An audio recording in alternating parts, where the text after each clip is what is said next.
2, 1. Hey everyone, welcome back to In the Clinch with Braden, Holden, and Zach.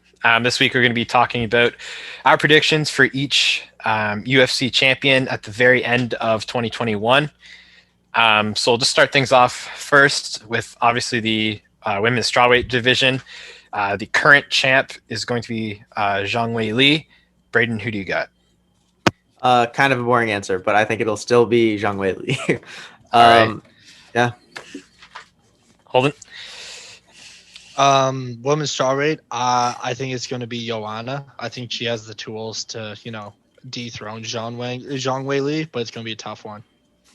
Yeah, I could definitely see it being Zhang Weili, but I have a feeling that Rose is going to get the shot, and I think she'll be able to get the W and come out on top. It might switch hands a few times in 2021, but I think at the very end of the year, Rose should have it. The only thing, I was going to pick Rose. The only reason I didn't was I think Rose, she's technically pretty much the best in the division. The few times we have seen her struggle is when she accumulates damage, like against Andrade. And I think Weili poses the possibility of inflicting that same kind of damage, but she's a better fighter and she's more technical than Andrade. So she's going to balance out the ability to hurt Rose with also being able to keep up with her somewhat technically. And that's why I chose her.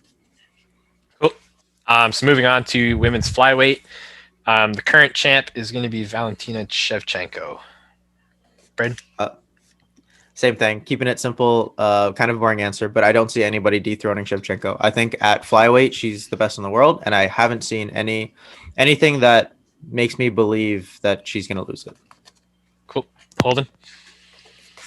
Yeah, perfectly said. Same answer, Shevchenko. She's probably the most complete martial artist out there right now, so Shevchenko for sure.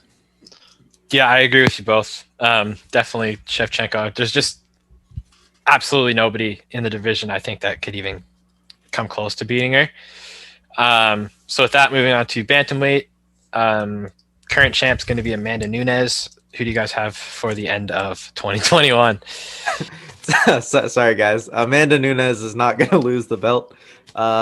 Just like the last two divisions. I just think, like, we look at her last fight, right? It wasn't a fight that was even built on them being equals. It was a fight built on look how tough Felicia Spencer is. Mm-hmm. With that kind of competition, it's hard to bet against Nunes. The only thing we could say that was that feather. I want to quickly interject. You're right. That was a feather, but I'm just talking about competition that they're putting up against Nunes just in general. Both weight classes are somewhat similar. Feather may be a little bit less deep, but I still think Nunes is on top of both those divisions by a significant margin. Mm-hmm. And sorry, just for record, her last bantamweight win would be, I do believe, Germaine Durandame. So just as a reference. Personally, women's bantamweight, I would disagree with Braden. I think Shevchenko is actually going to be the double champ for fly and bantam. Like I said before, I think she's the most complete martial artist on the roster. Not only that, but she just brings stuff to women's MMA that we haven't seen before. Kind of like women's MMA is in this, I don't want to say a rut, but it's in kind of the same place that men's MMA was in 10 years ago, just because it didn't get the attention that it deserved. And now we have such complete martial artists in women's MMA. And I think because Shevchenko just has such a high pedigree, coming into this, and probably one of the best, if not the best, Muay Thai practitioners on in the roster. So I think she actually dethrones Nunes, and I think that Nunes might try to stay a bit heavier. Yeah, I kind of have a different one. It's kind of a combination of both of yours. I know it doesn't make sense right now, but I do think Nunes is going to stay champ. But I actually think by the end of 2021, Nunes is actually going to retire. I think she'll have a few more fights in like this year, but eventually, she'll retire. She's basically the GOAT of women's MMA. I know she just had a kid as well. And then from that, if she does retire, I do believe Shevchenko will eventually go up to win the Bantamweight belt. Or it'll just be vacant at the end of 2021. That's what I'm going for. Then again, so women's featherweight, again, is Amanda Nunes. Mine's still going to be the Nunes or vacant. After she retires, if she retires, I think it could be Duranda May, Megan Anderson, or I could even see them just canceling the division in general. So, Braden? I'm gonna agree with you. I think Nunes, unless she retires, you made a good point about her. You know, she just had a child. Where she is in her career, she doesn't necessarily have much more to prove. I don't think Shevchenko has a lot to prove either, except beating Nunes. But Nunes has technically beat her twice.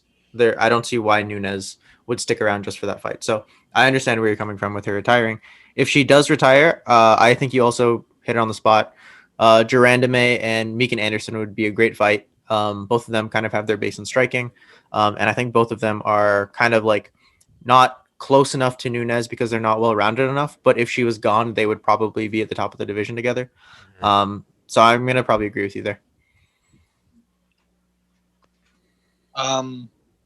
So I actually have that the women's featherweight division is going to be absolved by the end of 2021. Like they're just going to cancel it, get rid of it. Yeah. And my reasoning for that is Nunes, whether she sticks around or not, and you guys make good points to why she might not stick around. That division, there's just no competition there. Just like Braden said with Felicia Spencer earlier, like, you know, that realistically that was a fight that never should have happened. Felicia Spencer was never near the level. The commentary team leading up to the fight was just talking about how good Nunes was and if Spencer could survive. And like tough Canadian girl, so points for that. But like if that's the best that the division is offering up to face Amanda Nunes because she steamrolled everybody else, there's really no point in that being the division. And they were talking about absolving it even when, you know, Cyborg was up there because they're like, nobody can beat Cyborg. And then Nunes rolled through Cyborg and then just has carried on with dominance. So I think Nunes her dominance will almost be just the downfall of that division. Yeah. But I will say sorry, can I make one? Yeah, go ahead. I will say with that though, is it seems like there's quite a bit of talent maybe coming in from outside the UFC. So if the 145 division for women's 145 division can stick around and make it through kind of like maybe the next couple of years where the UFC isn't that strong in that division, we could see people like Kayla Harris come in and then, you know, hopefully the division can grow. If it can sustain kind of through that. I'd agree with that, but I just don't see her leaving, man. I don't see Kayla Harris leaving PFL. I don't see I don't see a situation in which, especially where the situation right now with women's MMA and other organizations, I would say actually being stronger than the UFC divisions. I don't see people coming over and like really looking to come into the UFC like it is in some of the men's divisions. Yeah. Especially with I it's blanking me who she signed with or if she even signed, but you even have like Clarissa Shields switching over from boxing. She's not with the UFC. So it, like you said, it's basically almost all the high level 145 plus females are outside of the UFC. So moving on to the men, flyweight, current champ is Figueiredo, kind of going on the opposite spectrum of what we were just talking about of the basically just the cancellation of division. We thought this was going to happen last year, but it definitely has turned around. So the current champ would be Figueiredo. Who do you guys see being the champ at the end of 2021? If he ends up actually getting to the fight, I think Cody Garbrandt. There's a chance that he doesn't actually end up fighting for that belt because right now he's kind of gunning for that shot with Aldo, and then what he wants to do is then go down and fight for that 125 belt. If that does happen, here's my reasoning. Figueiredo versus Moreno was a very, very high level fight, right? You saw both of them demonstrate really, really high technical skill. But then you also kind of saw Figueiredo's power and durability versus Moreno's kind of like endurance and speed. At least that's what I saw from it, and it was very, very close match. I think Cody Garbrandt spans those skill sets better than both of them. I think he's going to hit almost, if not harder than Figueiredo, and I think he has the movement, speed, and footwork that rivals, if not better than Moreno. If he can come down to 125 and perform the same way that he has at 135. I disagree with Brain there. I think Figueiredo is going to stay champ in that division. And I thought about putting Garbrandt on my list, but the only thing about Garbrandt is, and Braden even said it, if he can make that cut. And I think that's something we saw with Dillashaw when he made that cut. It's down to 125, even though they're not taller guys, it is a hard cut to make. And it's going to be interesting to see how Cody's movement and his power definitely transfers down, and if he can keep that pace, like he did with Dominic Cruz, where he was able just to constantly be just put on a defensive masterclass. So I think Figgy is perfect right around that. He's perfect at that weight. He's just a guy that's bred for combat. Like, his nickname's God of War for a reason. So I think Figgy's gonna hold on to it, and I think his most prominent challenger is Moreno. Mm-hmm. Yeah, I had a few that I believe that one day is going to be the flyweight champ. Like Garbrandt, there's a very good possibility that he does become champ eventually if he does make the move down. There was Manel Cap as well that I could see eventually, kind of once he just gets a few more fights in the UFC. But with regards to just like the 2021, we already have Figueiredo and Moreno too. That's going to happen. And then who knows even if Figueiredo will fight again after that. Assuming he wins, he'll probably face someone like Pantoja or Askarov or somebody like that. But as of just 2021, I think Figueiredo does keep the belt. Yeah. So moving on to 135 Bantamweight. Current champ is Petr Yan. Who do you guys think is going to come out on top? This was a tough one. I'm going to give you kind of a cop-out answer. I think the champion at the end of the year is going to depend on this next title fight. I think it's going to be between Yan and Sterling. Just going into it, I feel like they pose a lot of different problems to each other. And they're just so different in the way that they fight that it's hard to kind of, I don't know. It's hard for me to predict who's going to win. I think Sterling's a little wild. His wrestling is obviously very different than Jan's style of grappling. His striking is long and a little bit unorthodox, but also not as technically sound as Jan. I think there's a lot of variables that will be figured out when they actually fight. And I think whoever takes that ends up champion at the end of the year. For Bantamweight, for me, I had Sterling, and then after watching Saturday's event, I have Sandhagen now. I just think he brings a lot of. I think in that Sterling fight, Sterling looked incredible, but I think Sandhagen, even the way he talks, the way he carries himself, he said his wrestling was always a question, and he was like, "Well, I wanted to show more of my wrestling tonight," and he was like, I didn't get to show it, right? So, and coming off of a brutal knockout like that, anybody that, has the skill and he drew Edgar in so perfectly and landed the perfect shot, whenever you have a striker like that, they are just so dangerous. And they could be a danger for anybody in that division. Mm-hmm. But I think those top three guys, you're getting into almost a situation like the Garbrandt, Dillashaw, Cruz situation, where those top three guys are just, I don't know who can touch them in that division right now. Yeah, I definitely agree. I feel like on my sheet I have Sterling, but in reality, it's going to really just depend on that title fight. Even just like what you said with Sandhagen, I think at the end of the year, it's going to be either one of them. I just don't really see anybody else taking it from them this year, at least.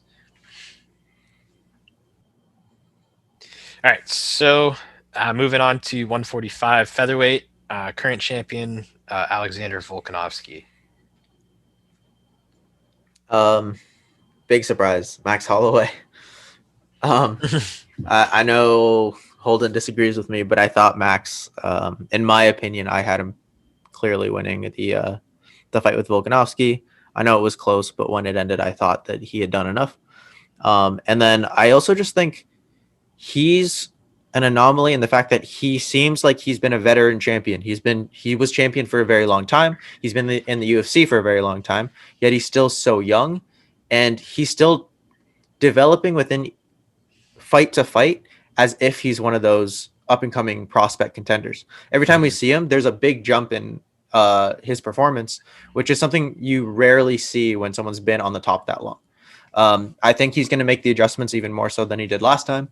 And I see him being champion again by the end of the year. I disagree. I personally think Volk is actually going to keep the belt to the end of the year. And it really just boils down to, I think Volk's greatest threat in featherweight is Holloway. And I think he solved Holloway. And I know saying solved in MMA is kind of one of those things that you're like, whoa, anybody can adapt in training camps and everything like that. But he has such a good counter Holloway style, in my opinion. And it never really, in my mind, when I watch those fights, you never really see Holloway gain that momentum that he gains in other fights. And I feel like somebody else that didn't let him gain that momentum was Poirier, and that's why we saw that decision go to Poirier. So I feel like Volk kind of has the perfect anti-Holloway strategy, and I think he even has the cardio to keep up with Holloway. Like, that guy is a cardio machine. So even though Max Holloway debatably has the best cardio in the UFC right now, so I'd stick with Volkanovski just because I think Max is the only person that can beat him. But the Ortega fight will be interesting to watch. Yeah, I definitely. I mean, if Max can get a title shot by the end of this year, I do think he'll pull it off and get the W. But it all really just depends on the whole Volkanovski Ortega fight. I do believe that Max is going to fight one more time before he actually gets the belt, like the title shot. Not because he needs more just to get the title shot, but I remember him saying something along the lines of how he wanted like a couple legacy fights just to kind of boost his name up a little bit. Not necessarily wanting the title right away. So I could see it being Volkanovski at the end of the year, and then Max probably winning it maybe early 2022. But if he does get the shot, I do believe it could be Max Holloway.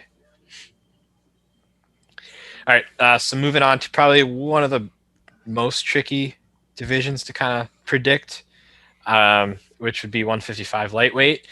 Technically, the champ is still Khabib. He hasn't necessarily been stripped yet or let go of the title or anything like that. But for this podcast's sake, just pretend it will be vacant and that Khabib's just kind of out of there. Who do you guys have winning the title at the very end of this year?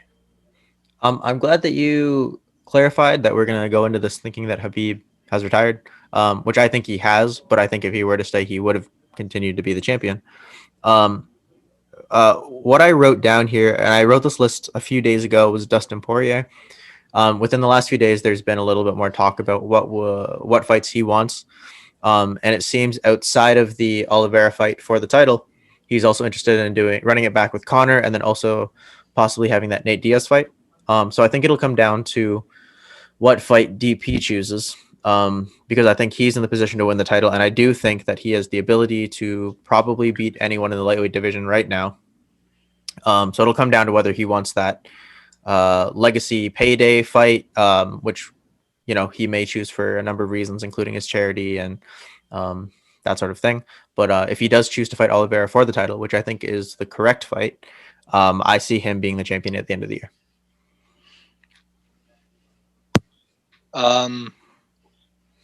Yeah, I would say Khabib if he stays, but I don't think he's staying. I think Chandler's going to fight Oliveira next. Sorry, not Chandler. I think Poirier is going to fight Oliveira next, and then whatever Poirier decides to do from there, because I think Poirier has that win. if Oliveira wins, I feel like he'll still have to fight Michael Chandler next, and Michael Chandler's my pick.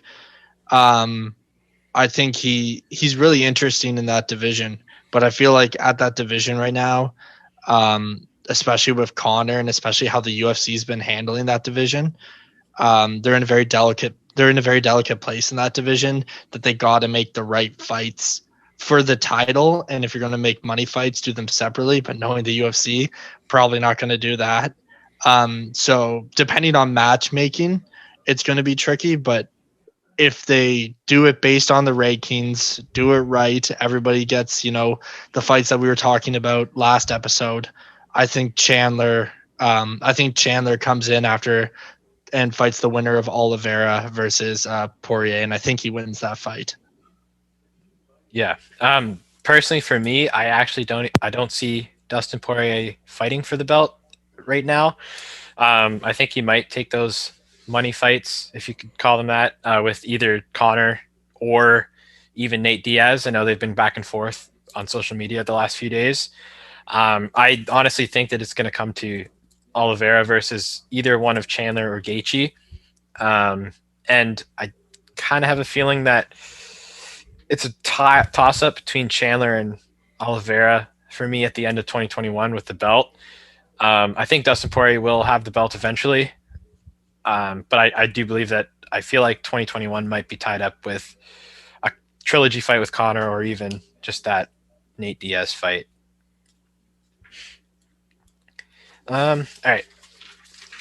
Any other thoughts or? It's a complicated thing. I feel like we could do a whole podcast on it. We kind of did already, so that's what I'm referencing. Yeah. All right, so we'll move on then to 170 at welterweight. We do have a big fight coming up this weekend, actually.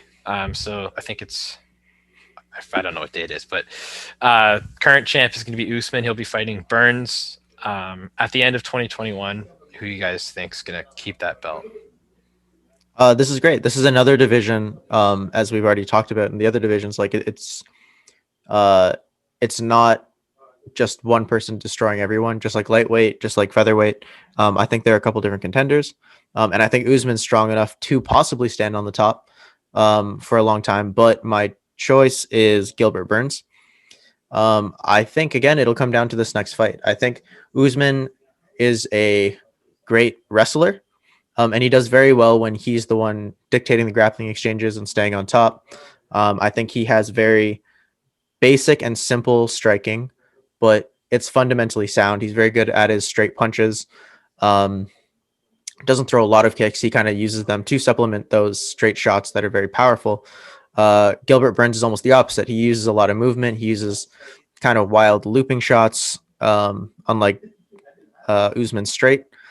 And I think his grappling is dangerous enough even from the bottom that it's going to make Usman have to think more than when Usman was grappling with people like Tyron Woodley or other people in the past.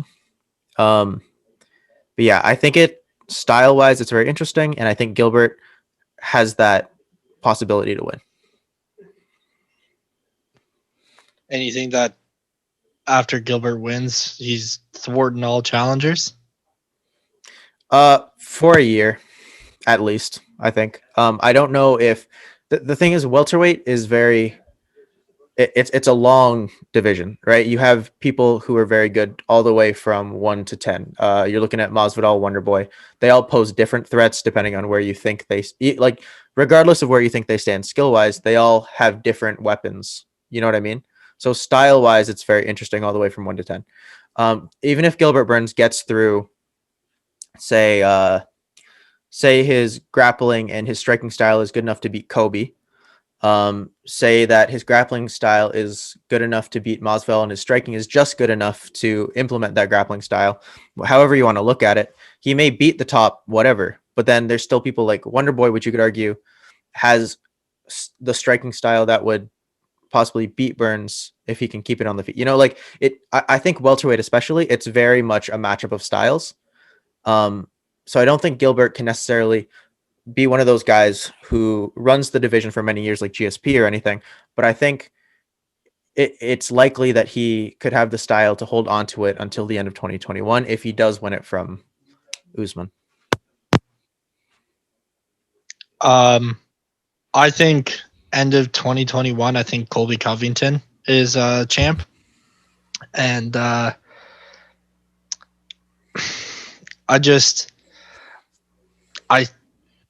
don't know. I guess against Usman, they both respected each other's wrestling so much. It was almost such a purely striking battle, right? So I don't know. I think his striking has improved since then. I saw improvements against Woodley. He dominated Woodley, in my opinion.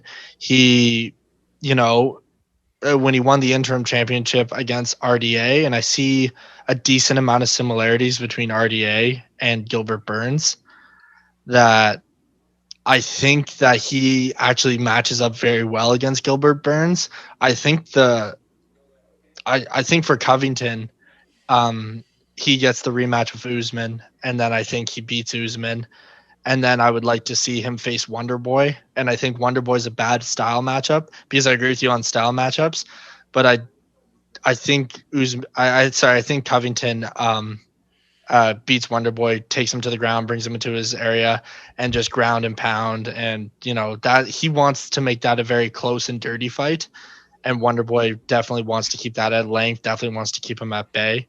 And I think that's kind of the next steps for the division. But I don't think Burns can. We'll see this Saturday, but I don't think Burns will actually be that good against such aggressive wrestlers, because Burns has an aggressive style, and I think aggressive pressure wrestlers will be able to counteract that style very well.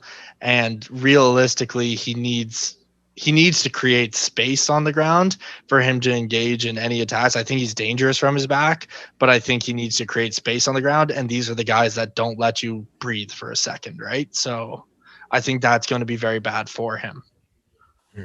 Yeah, I'm going to have to agree more with Braden here, I think. I think whoever does win this fight on Saturday is going to be the champ until the end of this year. If you look at the division, I think a lot of the guys, except probably Colby, need at least another win to even get into the title picture. And I do believe that if, say, Usman does win, I think he'll just wait. I think he'll only have the one fight this year.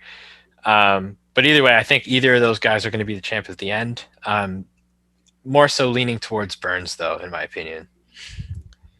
All right, going on to another fun one, which is going to be middleweight. I know you guys have different opinions on this one, so it'll be interesting. And it's also going to be a little interesting, too, because we do know that Israel Adesanya is obviously the champ, and he is going up to fight for the light heavyweight title in a few weeks here. So who do you guys think is going to come out on top here? So I don't think my opinion is going to be very controversial. I think Izzy's going to keep it.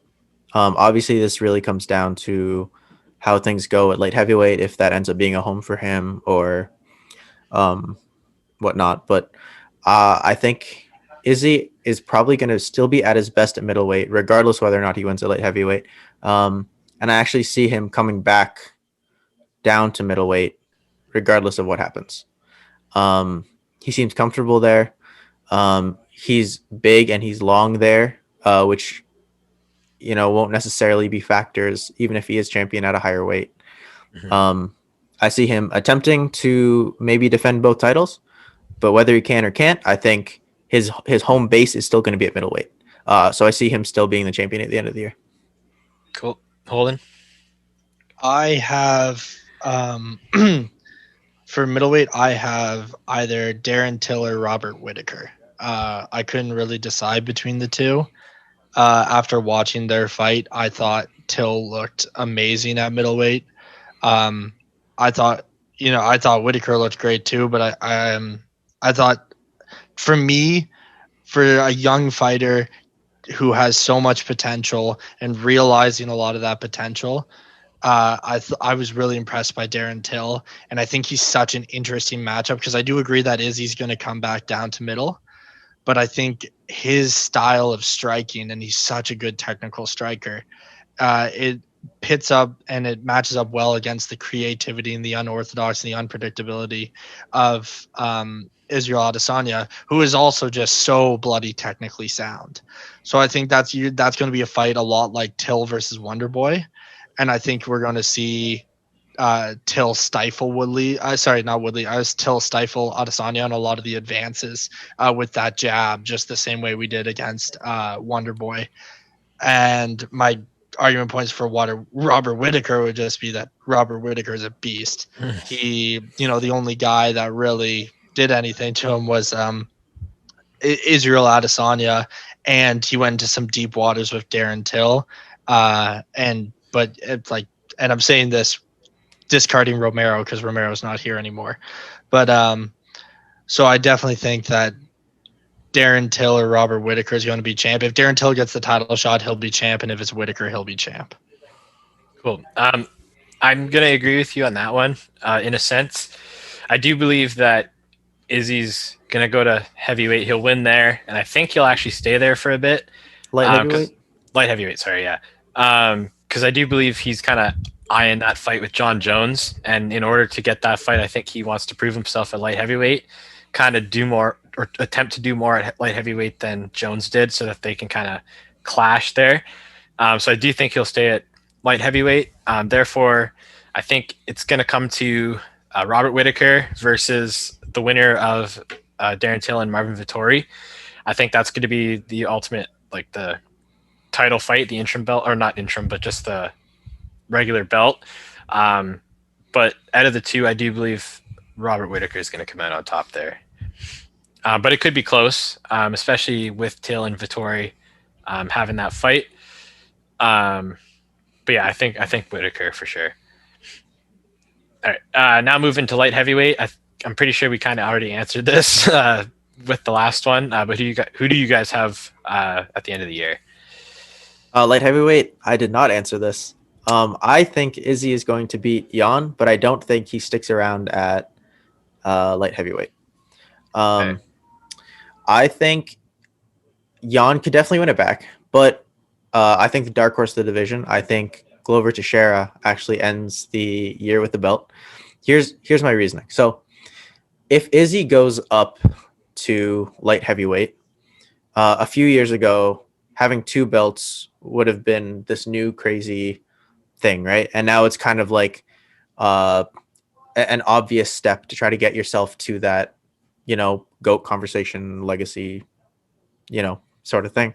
I actually think Izzy, before the end of his career, will try to get to heavyweight because I think he wants, like, in that history of his career, that middleweight, light heavyweight, heavyweight thing, which he also did in boxing and kickboxing. I don't think in his mind he needs to go to every single one of those divisions and dominate it for a long time. So I think for him, being the king of middleweight, getting to light heavyweight and either winning it and having at least one defense will be good enough. And then later down the line, eventually getting to heavyweight and winning it.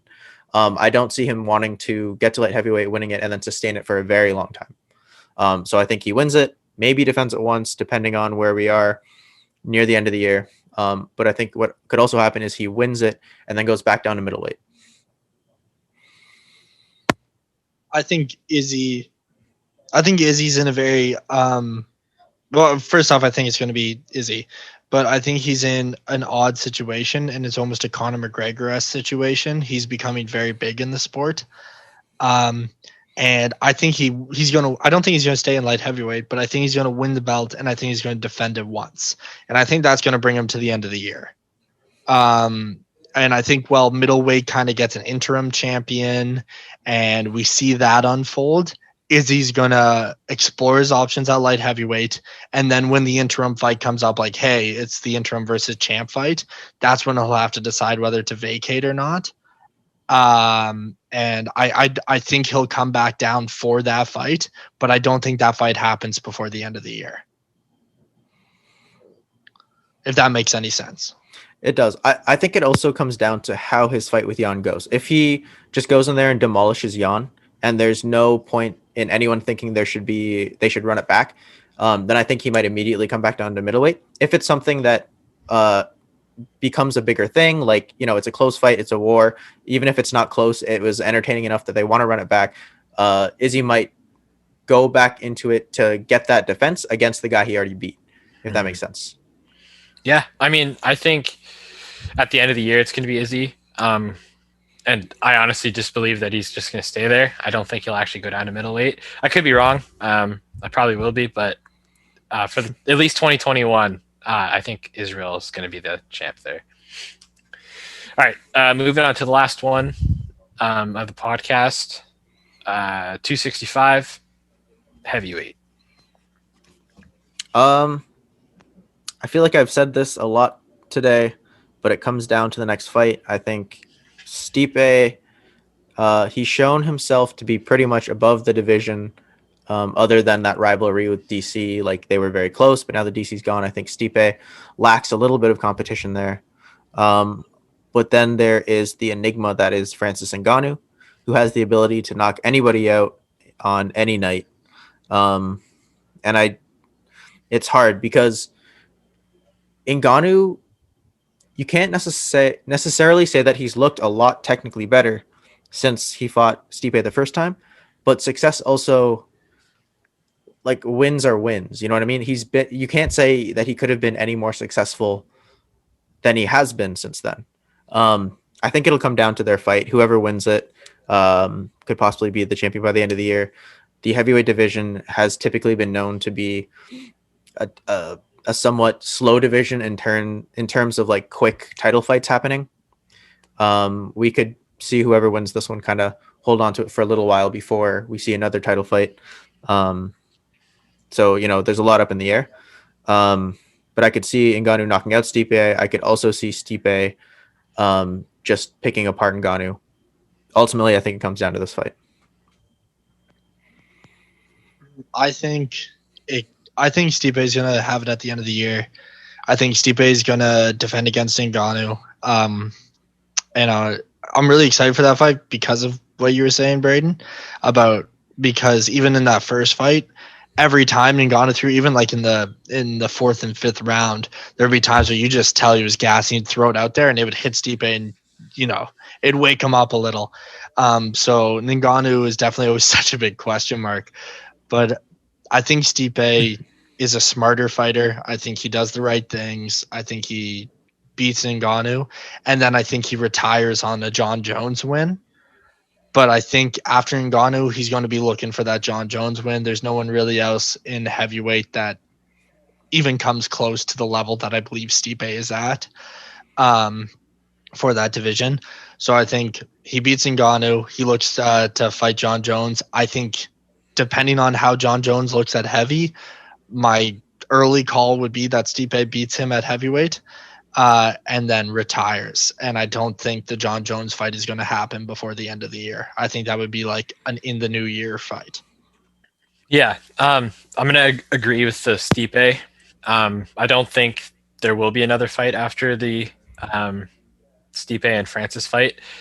And you have to look at, too, Ngannou's going into a 5-round fight. So I think really the only way he does pull it off is if he does get that flash knockout. If you look at Ngannou's record, he's fought 5 times since the Stipe fight. And other than the Derek Lewis loss, which we don't even want to talk about that fight, he's only been in the octagon for 2 minutes. And that's with KOs over Curtis Blades, Cain Velasquez, JDS, and Rosenstrike. So he hasn't even made it out of the first minute almost of any of those rounds. So it's going to be really interesting to actually see him versus Stipe, see how his cardio is. Because remember the first fight, his cardio kind of did fail him a little bit. But it's really hard to tell because we can't even tell if it has even improved just because he barely is in the octagon, right? But at the end of the day, I do believe Stipe is going to pull it off. And he will be the champ until the end of the year. Just because heavyweight, like you said, Braden, heavyweights, they don't fight much. Stipe, it took 3 years to have 3 fights with DC. So, yeah, I'm going to go Stipe. To your point, too, again, because we haven't seen Ngannou fight over, like, more than 2 minutes of octagon time in those years, it's hard to actually say what the improvements have been and what they haven't been. But the one tangible bit of evidence we do have in terms of his development is that he no longer cuts to 265. That's the one piece of the narrative that we can say for sure, is that since that Stipe fight, he now walks around lighter and he goes into fights lighter, yet we still see him carry that power over. I think that strategy of like kind of slimming down a little bit was because he knew he gassed out so much in the Stipe fight. So regardless, I can't say whether or not it'll be a huge factor in the outcome of a second fight with Stipe, but I think we can expect that maybe there will be some difference in his cardio, or his approach at least. Mm-hmm. Yeah, I mean, definitely a good point. It's just so hard to say right now, right? We'll find out. The first round will decide that fight. In my opinion, the Yeah. first round will decide that fight. If Stipe is able to get him down and drain his energy in that first round, then it's kind of over for Francis. But if Francis is able to, even if he's just able to stay on his feet with any level of endurance going into the later rounds of that fight, Stipe's in trouble. Yeah. I mean, I do agree with your point too, though, with the whole Stipe winning and then kind of fighting Jones and then retiring. But I mean, I could see Francis being the champ eventually. I think once Stipe's out of the way, it's very likely that he does become champ. Just not 2021 anyways. All right, so we'll wrap it up there. We'll come back to this topic at the start of 2022 to see how accurate we are. We're probably not accurate at all, but it's all right. It's all in the fun. So thanks everyone for watching, and see you next time. All right, signing out. See you guys.